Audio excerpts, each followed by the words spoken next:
Today I am going to simulate a full dinosaur attack on a city with 3 million people living in it. A Spinosaurus, a Triceratops, a Pterosaur, all of them hunting, all of them unstoppable. The army tried everything and nothing worked. But one scientist had been hiding something in a secret bunker for 8 years. A real Charizard, built with a titanium suit, and a pilot who had never flown anything alive before. This is how the city survived.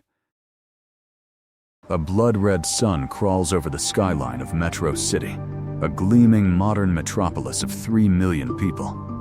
Coffee vendors set up their carts. A mother walks her daughter to school.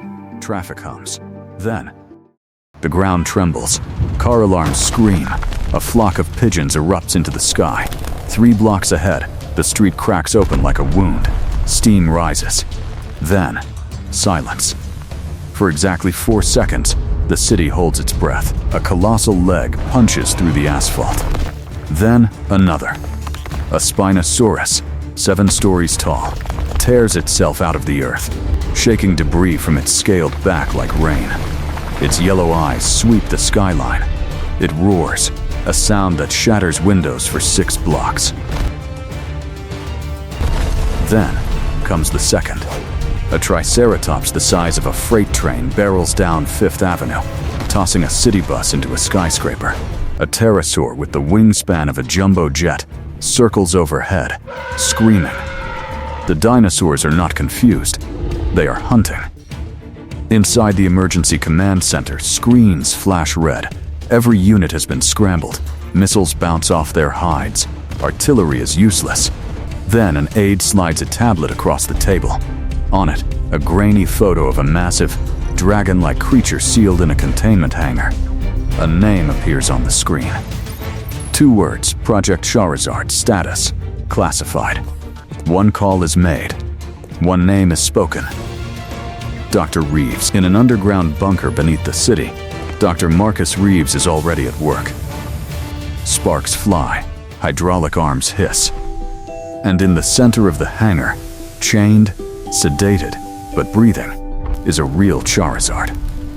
16 feet at the shoulder, wings folded like a cathedral, scales the color of molten copper.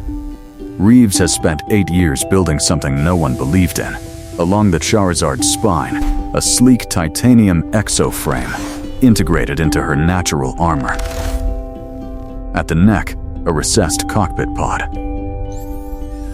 Reinforced carbon fiber. Thermal shielding. Flight stabilizers, a neural interface helmet inside. She is not a weapon, Reeves says. She is a partner. The frame amplifies her firepower by a factor of 20. But he needs a pilot.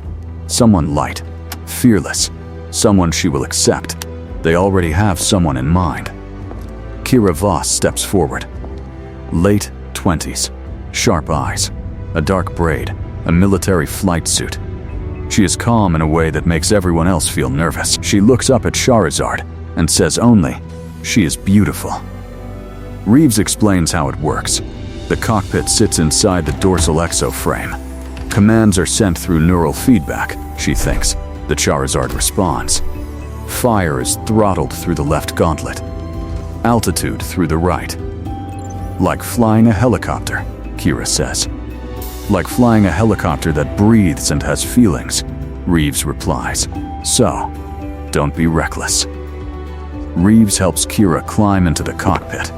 It folds shut around her like a clamshell. Transparent viewport at the front, haptic controls at both hands. The neural helmet descending over her head with a soft click.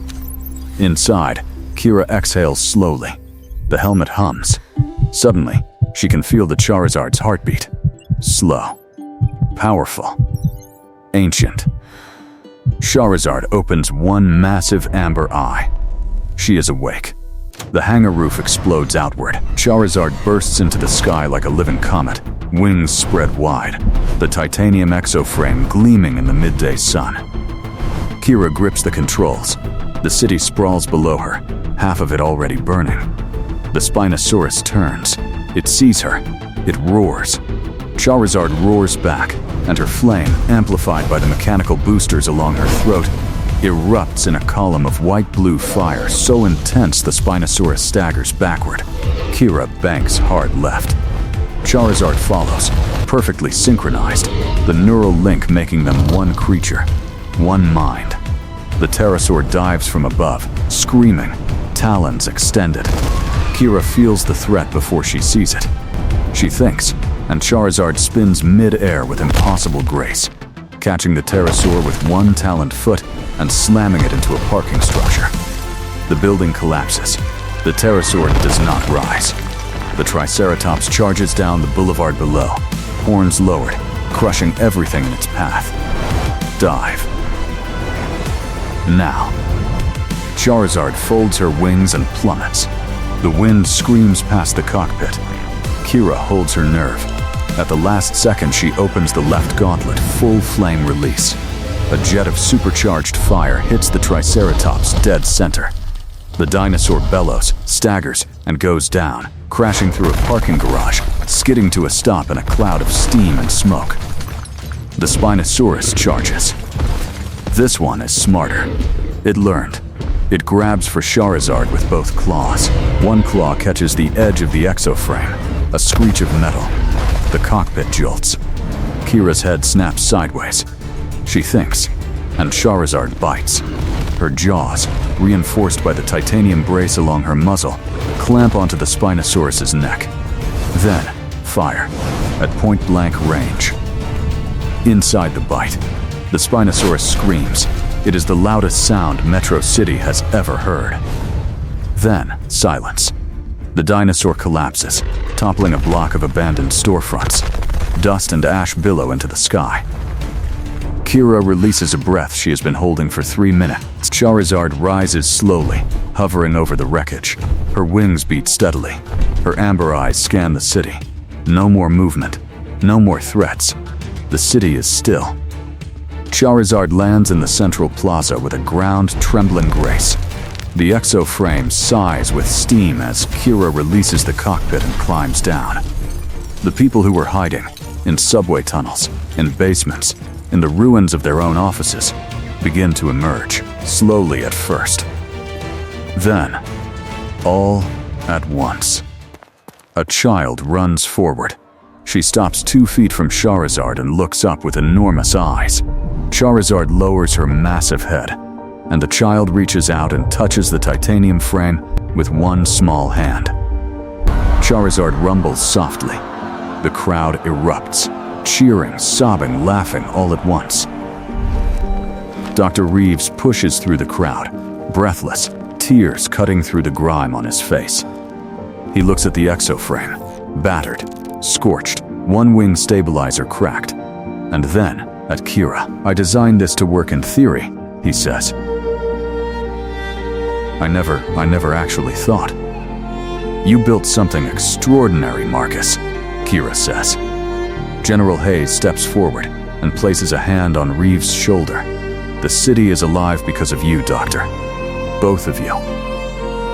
Reeves looks up at Charizard, who is watching him with those ancient amber eyes. "We did it, girl." Charizard's tail sweeps the plaza gently. She exhales a small puff of warm flame. Not destructive, not fierce, almost affectionate. The sun breaks through the smoke and dust, painting Metro City in shades of gold. Somewhere in the crowd, someone starts to applaud. Then another. Then thousands of hands, filling the ruined streets with sound.